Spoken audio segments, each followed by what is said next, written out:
1 out of 2, so 1/2 of Americans over 60, according to the National Council of Aging, cannot pay their bills.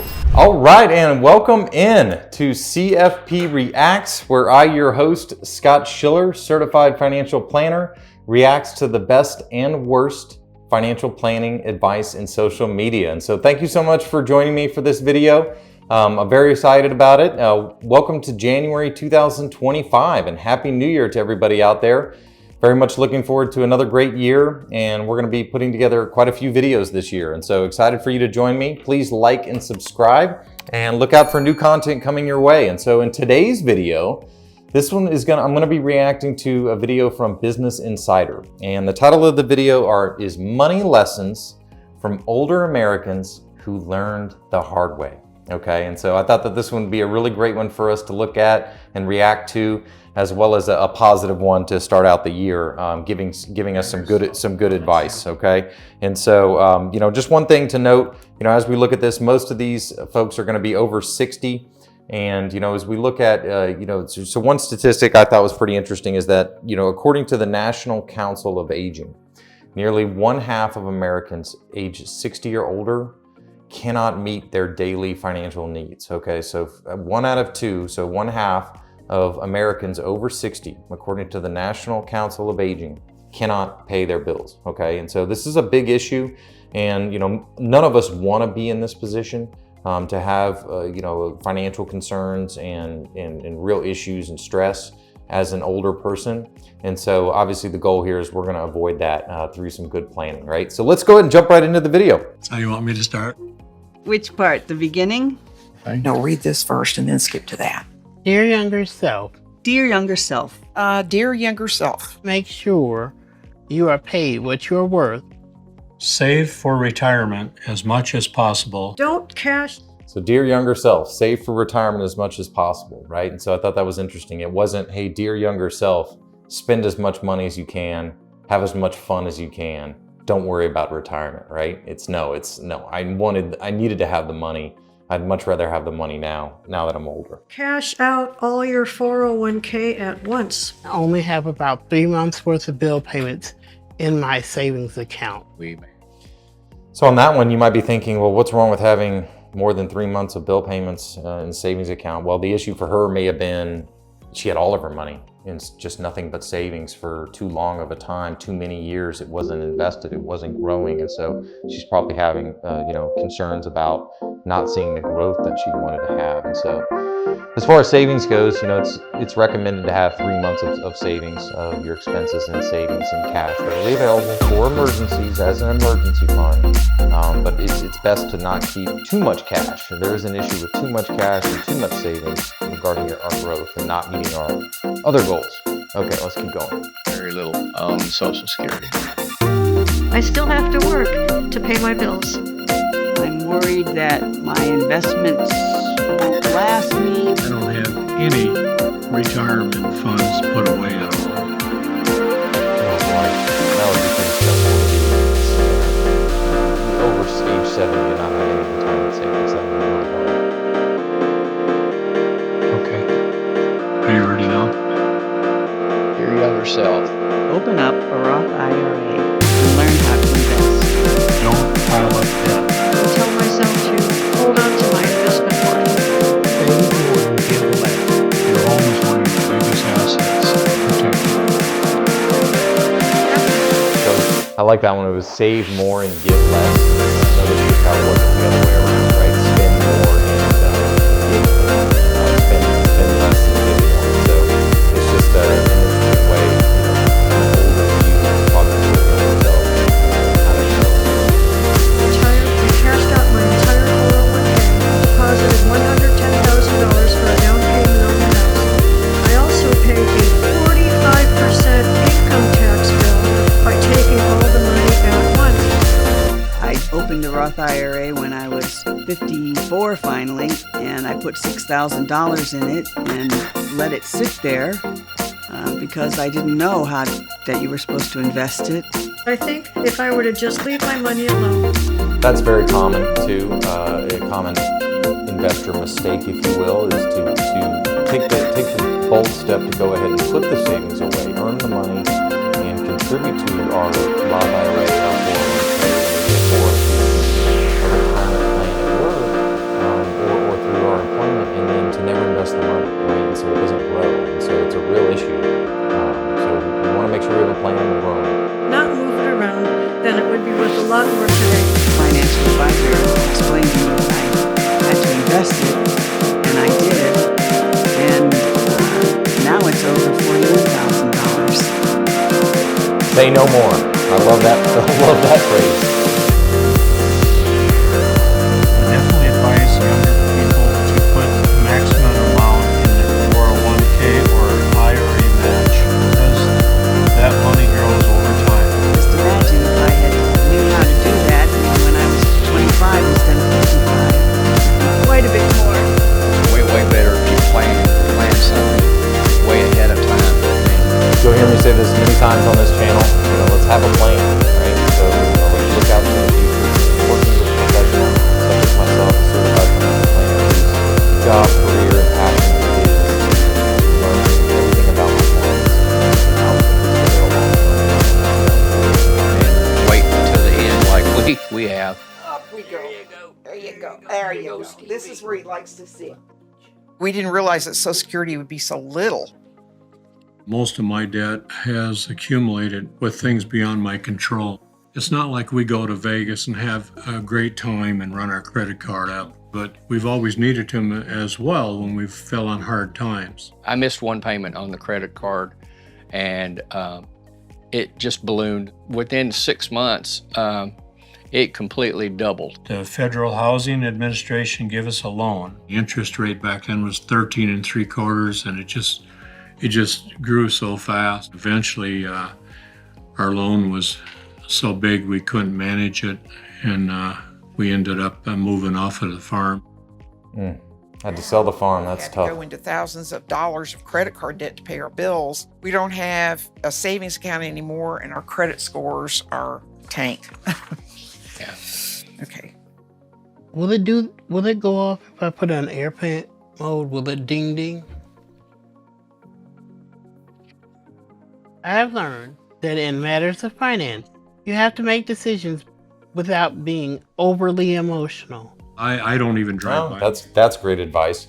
When we think about emotions and investment decisions, the more separate that those two things are, the likelihood of that investment reaching its goal becomes, okay? So the more that we impose our own emotions into the decision, the worse our outcome or ultimately becomes, right? And so that's another great reason to work with a financial advisor, is to have the unemotional third party there to be your guide, right? We're so emotionally tied to our money. We worked so hard for it, and it's very personal to us.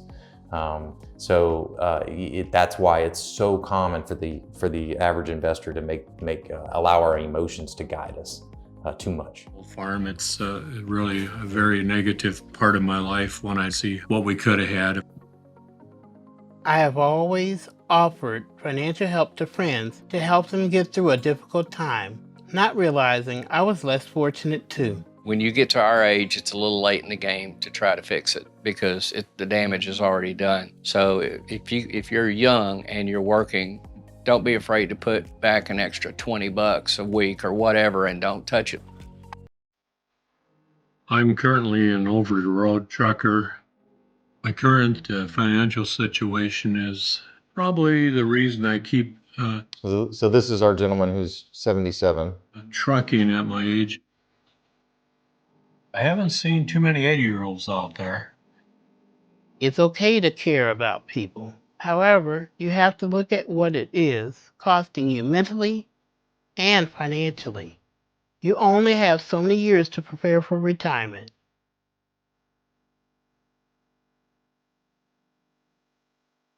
Dear younger self, Prioritize your health to avoid financial and physical hardships. Be prepared for unexpected. Well, that's good advice too. That's one that's very much, not commonly discussed enough, which is, from a financial standpoint, the healthier you are, the more healthy choices that we all make, and none of us make perfect choices. I'm the poster child to that regarding health and things, and so you know, the better our health is, the more it's going to ultimately save us in the long run financially.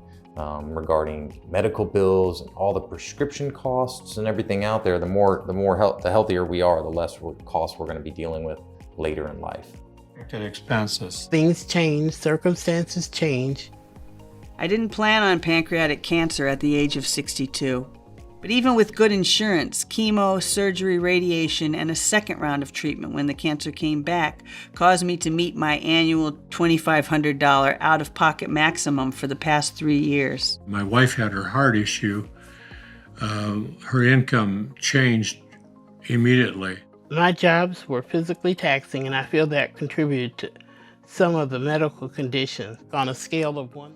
So a heart condition, something like that, puts you out of work, and then now we're in a new income phase, right? And so, you know, the idea behind a financial plan is to be prepared for that, you know, loss of an income, things like that, so that we're not totally shocked and we have some money there so that we don't have to go into debt. To 10, my health is probably a 6. She was making over $50,000 a year plus benefits, and suddenly she couldn't work.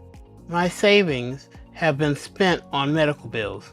I only have enough left to cover my bills for a few months. I can no longer work, so I survive on disability benefits.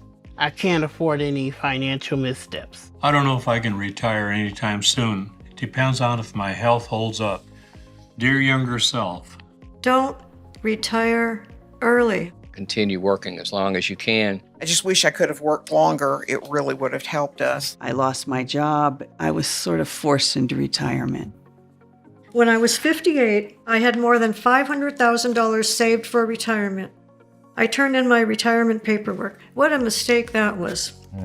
So 58 years old and 500,000 of retirement is pretty tight, right? So, you know, depending on someone's expenses will determine on how much we ultimately need in retirement, right? So our expenses would need to be very low in order to be able to survive at age 58. 58 is just very young to go from full-blown income into retirement and needing to take withdrawals. Mainly the reason I say that is because age 58 is so much below life expectancy. And so we need to plan for a really long retirement. And so it makes it difficult and puts a lot of strain on that portfolio to make that $500,000 last. Around and get bored, and retirement's boring. It really is. I have no desire just to lay on the couch and eat brownies every day. I just think I have to stay active and do something. All of a sudden, I had no important decisions to make. Well, worth it to me because I loved going to work so much every day. My biggest regret is not having followed through with my music. I still love it. I just can't do it as well as I used to, but I still love it. That part will never die. When you're playing and singing, and it just makes you feel good in general. And my wife likes to hear me sing, and I guess that's the reason I do it. I am fortunate to own the land and live mortgage-free. I take it one day at a time. I'm thankful I made it through the day and get up the next day and do it again. My greatest accomplishment is having 3 beautiful daughters who are educated, caring, and productive members of society. That is worth more than all the money in the world. Love that. Couldn't agree more. That's awesome. Mostly we just want to get somewhere where at least there's community, where people seem to care for each other. I can't waste time looking back at what might have been. My choices, good or bad, are my responsibility. Somewhere along the way, I learned to approach life with curiosity instead of despair. And that's when everything became adventure instead of trepidation. That's when life got really good. I hope you start earlier than I did. But first, open up that Roth IRA. Love, your much older self. I love that. Nancy Seeger. That's great. Love your voice. All right. Reading to kids. Well, great. Well, I hope you guys enjoyed that video. That was awesome and a positive one for us. So again, let's plan early. If you don't have a plan and you're not working with a financial planner, you have one right here talking to you today. So reach out to me if you have any questions. Please, in the comments below, any future videos that you'd like me to react to, please let me know and I'll do my best to get the job done for you. I'm so glad that you tuned in. Again, please like and subscribe to my channel. I'm so grateful that you're here, and I very much look forward to seeing you in the next video. Thank you so much.